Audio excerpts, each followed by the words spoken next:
জনাব শফিকুল ইসলাম মাসুদ, পটুয়াখালী। মাননীয় স্পিকার, আপনাকে ধন্যবাদ এবং বিশেষ করে আমার দক্ষিণ অঞ্চলের মাননীয় সংসদ সদস্য জনাব নুরুল ইসলাম আমাদের এলাকাকে অ্যাড্রেস করেছেন, সেই জায়গা থেকে তাকেও ধন্যবাদ জানাচ্ছি এবং মাননীয় প্রধানমন্ত্রী আমাদের এই প্রশ্ন তিনি তার বিবেচনা নিয়েছেন, সেজন্য তাকে ধন্যবাদ জানিয়ে আমার নির্বাচনী এলাকা ১১২ পটুয়াখালী বাউফল, আমরা আমাদের এলাকা সম্পর্কে বলে থাকি ধান নদী খাল, এই তিন নিয়ে আমাদের বরিশাল। নদী বেষ্টিত এই জায়গা সম্পর্কে যে এখানে উপকূলীয় বিষয়ক মন্ত্রণালয়ের যে বিশেষ বিবেচনা নেওয়া হয়েছে, এই দক্ষিণ অঞ্চলের উপকূলীয় জেলা পটুয়াখালীর বাউফল আমাদের একটি অত্যন্ত নদী বেষ্টিত জায়গা, যেখানে তেঁতুলিয়া এবং লোহালিয়া নদীর তীরবর্তী প্রায় ৭টা ইউনিয়ন, তার মধ্যে 4টা ইউনিয়ন অত্যন্ত ভয়াবহ নদী ভাঙনে বিপর্যস্ত।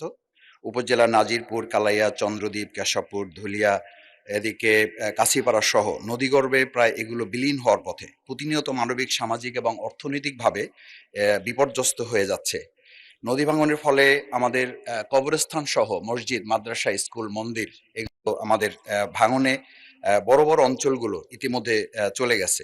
মানবতার জীবনযাপন করছে তারা, হাজার হাজার হেক্টর ফসলি জমি যা ইতিমধ্যে নদীর গর্ভে চলে গেছে। স্থানীয় কৃষক এবং দিনমজুর যারা জীবন জীবিকায় ভয়াবহ প্রভাব ফেলছে মাননীয় স্পিকার, সে জায়গায় আমরা বিশেষভাবে লক্ষ্য করছি যে আমাদের কয়েকটি প্রতিষ্ঠান সহ শিক্ষার্থীদের স্কুলে ছুটে যাওয়ার হার এখন কমে যাচ্ছে। কমিউনিটি হাসপাতাল, স্থানীয় বাজার, এমনকি মানুষের শেষ চিহ্ন কবরও নদীতে বিলীন হয়ে গেছে। গ্রামীণ কাঁচা রাস্তা, কাঁচা পাকা রাস্তা, ভেরিবাদ, ওয়াবদা সহ যোগাযোগের অসংখ্য নদী সড়কগুলো নদী ভাঙনের ফলে বিচ্ছিন্ন হয়ে আছে।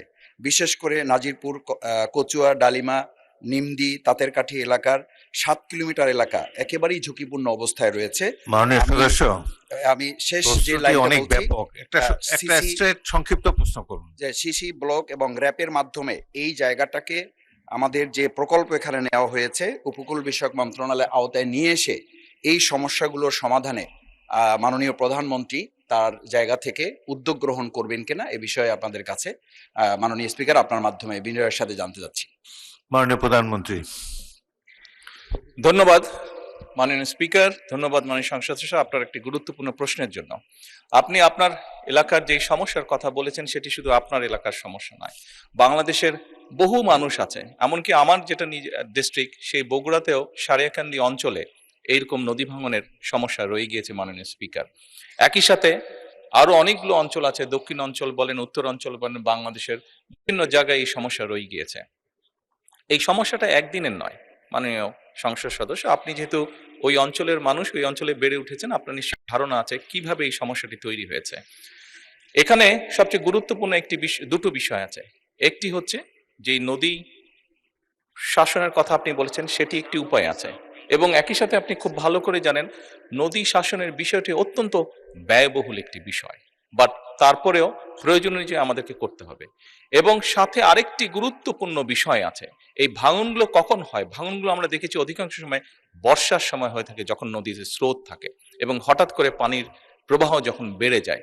এবং সেই জন্যই মাননীয় সংসদ সদস্য, আপনি নিশ্চয়ই অবগত আছেন, আপনার ধারণা আছে, না দেখে থাকলেও ধারণা আছে, শহীদ রাষ্ট্রপতি জিয়াউর রহমান এই সমস্যাটিকে সমাধানের জন্য খাল খনন কর্মসূচি শুরু করেছিলেন ওনার শাসনের সময়। এবং বর্তমান সরকার খাল খননের মাধ্যমে একদিকে যেমন নদী ভাঙনকে ট্যাকল করতে চাইছে, একদিকে যেমন আমাদের শুষ্ক মৌসুমে পানির যে সমস্যা হয়ে থাকে সেই সমস্যাটার সমাধান আমরা করতে চাইছি খাল খননের মাধ্যমে। ঠিক একইভাবে আপনার নিশ্চয়ই ধারণা আছে, যেহেতু গ্রাম অঞ্চলে আপনি বেড়ে উঠেছেন, অনেক সময় এমন অনেক জায়গা আছে যেখানে বর্ষাকালেও কৃষক পানি পায় না, বর্ষার সময় তাকে পানির জন্য কষ্ট করতে হয়। সেই জন্য আমাদের সেচ সুবিধা দেওয়ার জন্য খাল খনন একটি অত্যন্ত জরুরি প্রকল্প। আপনার নিশ্চয়ই আরেকটি ধারণা আছে, বিশেষ করে ঢাকা শহরে এই সমস্যাটি আছে, এবং গ্রাম অঞ্চলেও যেখানে চাষবাস খুব বেশি হয়ে থাকে সেখানেও এই সমস্যাটি ধীরে ধীরে দেখা যাচ্ছে। সেটি হচ্ছে যে আমাদের ভূগর্ভস্থ যে পানি আছে সেটি স্তর ধীরে ধীরে নিচে নেমে যাচ্ছে। এই সবগুলো বিষয়কে যদি আমরা অ্যাড্রেস করতে চাই, তাহলে অবশ্যই নদী শাসন যেমন একটি প্রয়োজন নদী ভাঙনকে রোধ করার জন্য, ঠিক নদীতে যখন পানির প্রবাহ বেড়ে যায়, স্রোত বেড়ে যায়, যার কারণে নদী ভাঙন হয়ে থাকে, সেই স্রোতটিকে যাতে আমরা মোটামুটি কন্ট্রোলে আনতে পারি, সেই পানিটিকে যাতে আমরা পানিতে যেটা হঠাৎ করে পানি বেড়ে যায় বর্ষার সময়, সেটিকে যাতে আমরা ঠিকভাবে সারা দেশে ছড়িয়ে দিতে পারি, সেই জন্য খাল খনন কর্মসূচিটা অত্যন্ত গুরুত্বপূর্ণ।